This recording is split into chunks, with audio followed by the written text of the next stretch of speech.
Transformasi digital adalah proyek manusia. Kenapa begitu? Karena yang harus berubah bukan hanya sistem, tapi cara berpikir.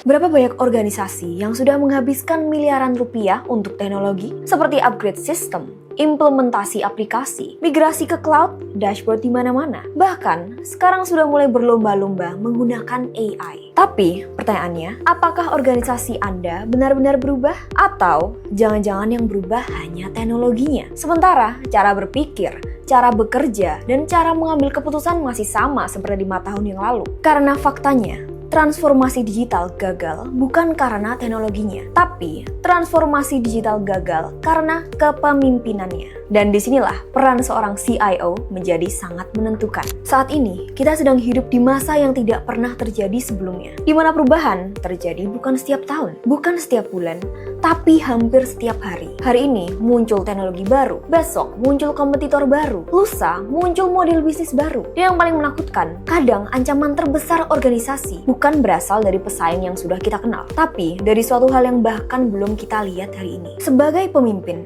mungkin Anda pernah merasakan tekanan itu. Tekanan untuk terus bertumbuh, tekanan untuk tetap relevan, tekanan untuk memastikan organisasi yang Anda pimpin hari ini masih memiliki tempat di masa depan. Karena sesungguhnya yang sedang dipertaruhkan bukan sekedar target tahunan, tapi keberlangsungan organisasi. Dulu, peran CIO sangat jelas. Menjaga sistem berjalan, menjaga jaringan tetap hidup, menjaga server tidak down. Tapi hari ini, itu saja tidak cukup. Karena organisasi tidak membutuhkan orang yang hanya memastikan teknologi bekerja. Organisasi membutuhkan pemimpin yang memastikan teknologi menghasilkan nilai. CIO modern bukan lagi Chief Information Officer. Di beberapa organisasi yang sukses, CIO sudah menjadi Chief Impact Officer. Orang yang bertanggung jawab memastikan setiap investasi teknologi memberikan dampak nyata terhadap bisnis. Karena tidak ada satu CEO pun yang datang ke rapat lalu berkata, "Saya ingin membeli teknologi." Yang mereka inginkan adalah peningkatan profit, peningkatan produktivitas, peningkatan layanan,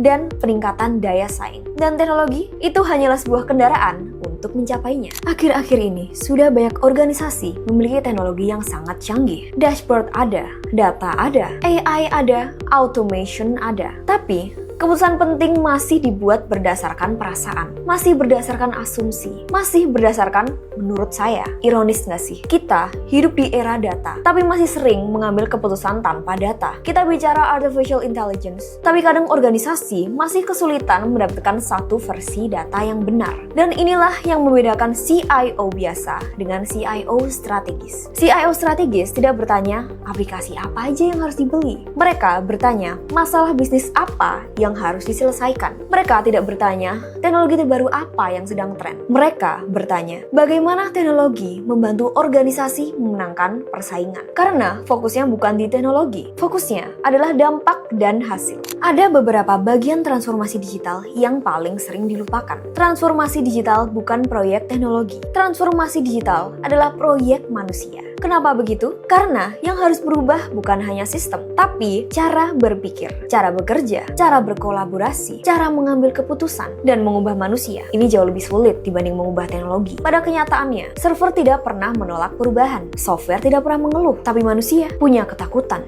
punya kebiasaan, punya zona nyaman, dan disinilah kepemimpinan Anda diuji. Tugas CIO bukan hanya membawa teknologi baru, tapi membawa organisasi memasuki masa depan yang belum pernah mereka lihat sebelumnya. Dan itu membutuhkan sesuatu yang jauh lebih besar daripada kemampuan teknis. Itu membutuhkan keberanian. Bayangkan sebuah kapal besar di tengah lautan yang penuh badai. Teknologi adalah mesinnya, data adalah kompasnya, AI adalah alat navigasinya. Tapi semua itu nggak ada artinya kalau nggak ada kapten yang tahu kemana arah kapal harus bergerak. Dan disitulah peran CIO Strategic Leadership, menentukan arah, menyatukan visi, membangun kepercayaan, dan menggerakkan perubahan, serta memastikan organisasi tidak hanya bereaksi terhadap masa depan, tapi menciptakan masa depannya sendiri. Karena organisasi yang hebat bukan organisasi yang paling cepat membeli teknologi, melainkan organisasi yang paling cepat mengubah teknologi menjadi keunggulan kompetitif. Jika Anda seorang CEO, CIO, direktur, atau pemimpin organisasi, saya ingin mengajak Anda merenungkan satu pertanyaan. Ketika 5 tahun ke depan tiba,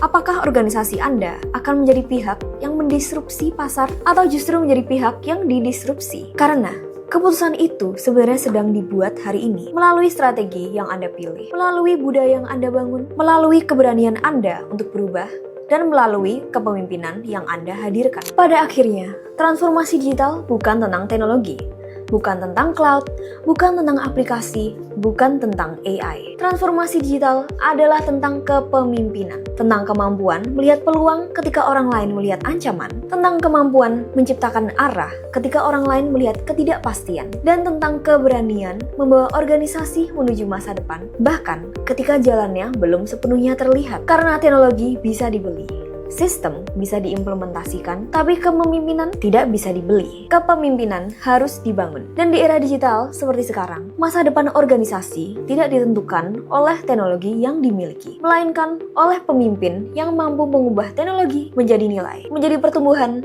dan menjadi keunggulan. Pertanyaannya, saat ini, apakah organisasi Anda hanya sedang melakukan digitalisasi atau sedang membangun masa depan? Baik, terima kasih sudah menonton hingga akhir. Jangan lupa like dan subscribe bila Anda menemukan konten ini bermanfaat. Sampai jumpa di video selanjutnya. Inik Sindu Jogja.